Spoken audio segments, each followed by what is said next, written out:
کہا جاتا ہے کہ ایک دفعہ ایک بادشاہ نے ایسا اعلان کیا جسے سن کر پوری ریاست پاگل ہو گئی۔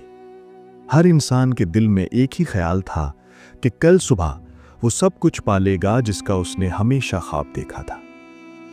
آگے بڑھنے سے پہلے اگر آپ کو کہانیاں پسند ہیں تو سبسکرائب کریں۔ پرانے زمانے کی بات ہے، ایک دور ریاست کا بادشاہ تھا جو اپنی سمجھداری اور انصاف کے لیے مشہور تھا۔ ایک دن اس نے اعلان کروا دیا کہ کل صبح جب میرے محل کا دروازہ کھولے گا، جس نے بھی کسی چیز کو ہاتھ لگا دیا وہ چیز اس کی ہو جائے گی۔ یہ خبر پوری ریاست میں بجلی کی طرح پھیل گئی۔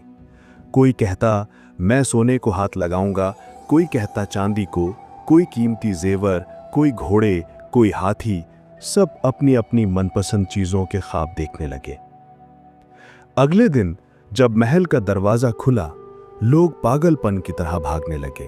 ہر کسی کو جلدی تھی کہ وہ پہلے ہاتھ لگائے تاکہ وہ چیز اس کی ہو جائے۔ بادشاہ اپنی کرسی پر بیٹھا یہ منظر دیکھ کر مسکراتا رہا۔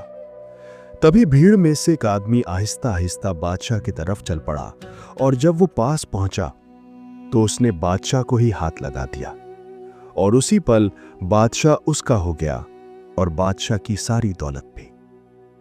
اس آدمی نے یہ سمجھ لیا کہ اگر مالک اپنا ہو گیا تو سب کچھ اپنا ہو جاتا ہے۔ دنیا بھی کچھ ایسی ہے، ہم روز موقع پاتے ہیں لیکن مالک کے بجائے اس کی بنائی ہوئی چیزوں کے پیچھے بھاگتے ہیں، جبکہ اصل سمجھ تو یہ ہے کہ جب مالک ہمارا ہو گیا تو دنیا اور اس کے سارے خزانے بھی ہمارے ہو جائیں گے۔ زندگی میں ہم سب کچھ چاہتے ہیں، پیسہ، شہرت، سکون، لیکن اکثر بھول جاتے ہیں کہ ان سب چیزوں کا اصل مالک ایک ہی ہے۔